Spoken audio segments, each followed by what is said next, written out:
भगवान की जय, राधा वल्लभ की जय, वृंदावन धाम की जय, हनुमान जी महाराज की जय। पुरु के वंश का वर्णन 20वां पेज 495। सुख सागर 496 पेज 21वां अध्याय। बालक तुम्हारे ही अंश से उत्पन्न हुआ है, इसलिए तुम इन दोनों को अपने घर में रखो, क्योंकि धर्मात्मा पुत्र अपने पिता के नरक में जाने से बचा लेते हैं। आकाशवाणी को सुनकर राजा ने शकुंतला को स्वीकार कर लिया। राजा ने उस बालक को अपना उत्तराधिकारी बना दिया। राजा दुष्यंत के मन पर वही भरत राजा सिंहासन का अधिकारी बना। उसके 55 अश्वमेघ यज्ञ गंगा तट पर और 18 यमुना तट पर किए। ब्राह्मणों को रत्न धन आदि बहुत से दान दिए। उसके यज्ञों में इंद्र ने उसका श्याम कर्ण घोड़ा कई बार चुराया, परंतु वह हर बार अपने बल एवं प्रताप से उसे छीन कर ले लिया। पृथ्वी पर जितने भी मरे इच्छित दुखदायी राजा थे, भरत ने उन सबको नष्ट कर दिया।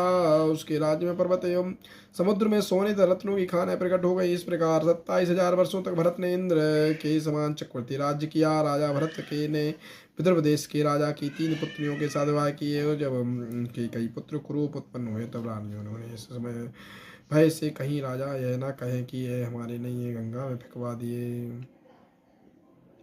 तथा राजा की संतान के संबंध में सदैव चिंता बनी रहती थी। कुछ समय पश्चात राजा ने कण्व ऋषि की सहायता संतान प्राप्ति के लिए यज्ञ किया, तो देवताओं ने प्रसन्न होकर ममता से उत्पन्न कर भरद्वाज नामक बालक राजा भरत को दिया।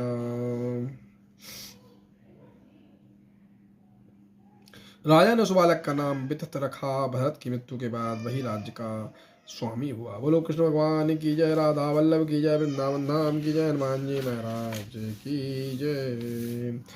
21वां अध्याय। राजा वितत की वंश। सुदेव जी ने कहा, हे राजन, वितत के वंश में कई पीढ़ी पश्चात रंती देवा ऐसा महात्मा हुआ कि उसने राज सिंहासन पर न बैठकर अपनी स्त्री तथा पुत्र सहित वन में जाकर तप कर अंगीकार किया। वन में जो भी कंदमूल फल मिल जाता, उसी से अपनी पत्नी पुत्र का पेट भरकर भगवान का जप करता रहता। एक बार संयोग बस 48 दिनों तक उन्होंने कुछ खाने को नहीं मिला। 49वें दिन राजा को वन में कुछ थोड़ा सान्न मिल गया। जब वे उस भोजन बनाकर 3 भाग करके खाने के लिए बैठे, तब धर्म देवता परीक्षा लेने के लिए निमित्त वृद्ध ब्राह्मण का रूप धरकर वहां आ गए। उन्होंने राजा से कहा, हे राजन, मैं बहुत भूखा हूँ, मुझे कुछ भोजन दो। यह सुनकर राजा ने श्रद्धा प्रभु ने अपना भाग खिला दिया।